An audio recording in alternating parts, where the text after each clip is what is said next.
My wife and I have been married for 13 years. We've built a life together, filled with the joys and challenges of raising our 3 small children, all under the age of 8. Our home, usually bustling with the laughter and chaos of our kids, held the promise of stability and happiness. However, a couple of years ago, our seemingly ordinary life began to crumble in ways I never anticipated.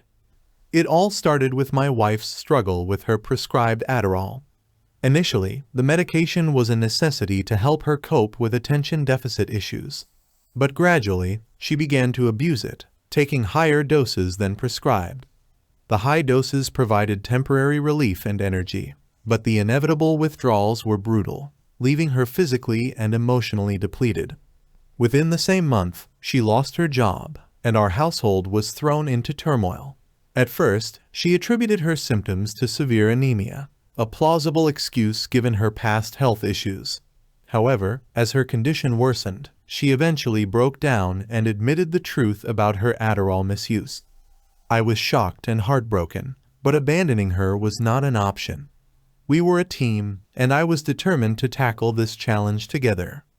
We focused on getting her a new job and regulating her medication. To ensure she didn't abuse the pills again, I took on the role of managing her medication, controlling both the supply and the distribution. For about a year and a half, this arrangement seemed to work. Our lives regained some semblance of normalcy, and I began to hope that the worst was behind us. But then, I started noticing odd charges on our bank statements. They were from a local nutrition store, each around $80. When I confronted her about it, she claimed the money was for energy drinks she kept at work. Her explanation seemed plausible, and I wanted to believe her, though a nagging doubt lingered in the back of my mind. My suspicions grew over time, and one day, I decided to investigate further. I visited the nutrition store and discovered that the $80 charges were not for energy drinks but for bottles of nootropics containing tianeptine, a substance infamously known as gas station heroin. My heart sank. I was furious and terrified. Confronting her immediately, she broke down, admitting that she knew the substance was dangerous and promising to stop. I wanted to believe her, but the trust between us was already beginning to erode. Life continued, albeit with a strained undercurrent of mistrust. 6 to 7 months later, I received a frantic call from her while she was at work. She was struggling to breathe and shaking violently. A coworker drove her home, and when she arrived, she was pale and trembling. I demanded to know what was going on, but she lied repeatedly until she finally confessed that the nutrition store had stopped selling the pills, and in a desperate attempt to cope, she had taken 60-stacker 2 pills at once. The gravity of the situation hit me like a ton of bricks. I couldn't handle this alone, so I reached out to her family. Together, we convinced her to enter inpatient rehab. During this process, I discovered another devastating truth. She had been secretly maxing out credit cards in her name to buy those pills, accumulating a staggering debt of $20,000 in about a year. My heart sank even further. Despite the betrayal, I reassured her that we would work through this together. My priority was her health and getting her clean. The first week in rehab seemed promising. She texted daily and called the kids on weekends via Zoom. There was a glimmer of hope that things might improve. But the second week brought our first family therapy session, which I attended in person.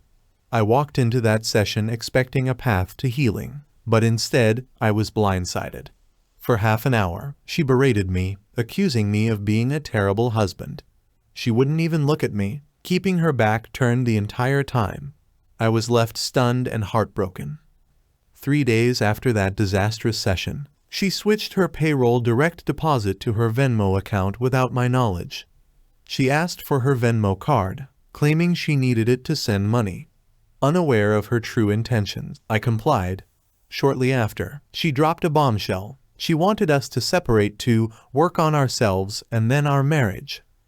I knew instantly that this was a facade, but no one believed me. My calls to her therapist went unanswered, and a few days later, I was informed that I had been removed as her contact, and I could no longer communicate with her. The isolation was unbearable.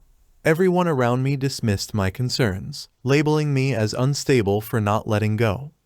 After 13 years of marriage, I knew something was deeply wrong. Desperate for answers, I joined several non therapy groups for families. The support was a lifeline. There, I was advised to watch out for the 13th step. A quick Google search revealed the disturbing reality of this term, referring to inappropriate relationships within the recovery community. My anxiety skyrocketed.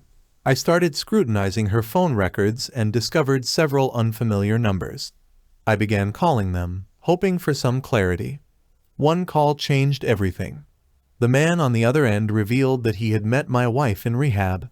He confessed that they had been flirting incessantly, exchanging nude photos, and even hooked up once before he left rehab.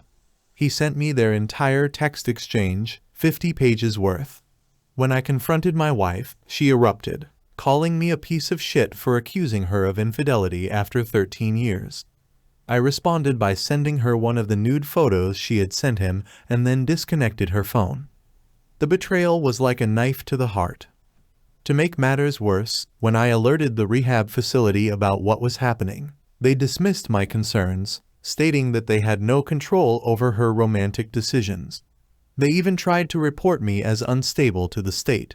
It was infuriating and baffling. According to their intake pamphlet, men and women were supposed to be separated. Weeks passed without a word from her. She hadn't called or asked about our kids in 3 weeks. I was deeply worried about her mental state. I couldn't see a way forward. Then, out of the blue, I received a letter from her. It was a cruel twist of the knife. She blamed me for her addiction, accusing me of not getting her help sooner and stating that I had benefited from her addiction, as if filing for bankruptcy was somehow beneficial for me. I remember the early years of our marriage when life seemed simpler. We were young and in love, filled with dreams and aspirations. We welcomed our first child with joy and trepidation, learning the ropes of parenthood together. Our home was our sanctuary, a place where we built memories, celebrated milestones, and navigated the inevitable ups and downs of life. When our second and third children arrived, the joy multiplied, even as the challenges grew. We were partners in every sense of the word, supporting each other through sleepless nights, toddler tantrums, and the everyday demands of work and family life. As I reflect on those years, I can't help but wonder where things began to go wrong. Was it the stress of balancing careers and parenting? Did we lose sight of each other in the whirlwind of daily life? Or was it something deeper, a flaw in our relationship that I failed to see? These questions haunt me, but I know that dwelling on the past won't change our present reality. In the months following her entry into rehab, my life became a series of legal and financial battles. The $20,000 debt she had accumulated was just the tip of the iceberg. As I dug deeper, I discovered more financial irregularities, hidden accounts, unpaid bills, and mounting credit card debt. Each new revelation was a blow, but I was determined to keep our family afloat. I sought legal advice, filed for bankruptcy, and worked tirelessly to rebuild our finances. Throughout this ordeal, I tried to shield our children from the worst of it, maintaining a semblance of normalcy in their lives. They were too young to understand the full extent of what was happening, and I wanted to protect their innocence for as long as possible. Meanwhile, my wife's absence left a gaping hole in our family. The kids missed their mother, and their questions about her whereabouts were heartbreaking. I tried to explain in terms they could understand, telling them that mommy was sick and needed to get better. We created new routines, leaning on the support of family and friends to get through each day. But there were moments when the weight of it all felt unbearable. The nights were the hardest, when the house was quiet, and the loneliness set in. I would lie awake, replaying the events of the past months over and over in my mind. The betrayal, the lies, the infidelity, each memory was like a wound that refused to heal. I sought solace in therapy, both individual and group sessions. Talking about my experiences helped, but it didn't erase the pain. In the Na-Anon meetings, I met others who had faced similar struggles. Their stories of resilience and recovery gave me hope. even as I grappled with my own feelings of anger, sadness, and betrayal. One of the most difficult aspects of this journey was coming to terms with my wife's addiction. I learned about the nature of addiction, how it hijacks the brain and alters behavior. I understood that her actions were driven by her addiction, not by a lack of love or respect for me. But understanding didn't make it any easier to accept. The wounds were still fresh, and the trust between us was shattered. In the months that followed, I tried to focus on rebuilding my life and creating a stable environment for our children. I leaned on my support network,